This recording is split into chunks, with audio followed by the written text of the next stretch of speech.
Can you actually make money selling AI art? We've all seen those stunning images popping up everywhere. But if you're looking to turn this creative surge into a serious income stream, the big question becomes, which AI art generator is the best for making money? We're talking about the two titans, Midjourney and Stable Diffusion. Forget the endless scrolling. Today we're putting them head-to-head to see which one is your golden ticket. Alright, let's set the stage. On one side we have Midjourney. It's known for its incredible artistic flair, its ease of use through Discord, and the frankly breathtaking quality of its output, especially for stylized and fantastical imagery.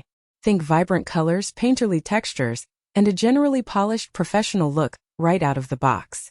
It's a powerful tool, but it comes with a subscription model. On the other side, we have Stable Diffusion. This is the open-source champion. It's incredibly flexible, highly customizable, and can be run locally on your own hardware if you've got the beefy specs. You can fine-tune it, use community-trained models, and it offers a level of control that Midjourney just doesn't. This flexibility, however, often comes with a steeper learning curve. First up, let's talk about the art itself. When you're selling art, the quality has to be top-notch, right?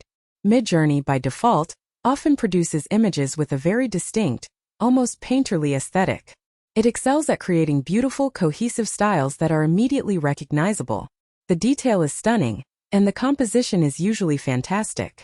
If you want something that looks like a professional illustration or a highly rendered concept art piece with minimal prompting, Midjourney is often the winner here. Stable Diffusion, however, can be anything you want it to be. With the right models and prompts, you can achieve photorealism that rivals actual photographs, or go for highly stylized, abstract looks. The key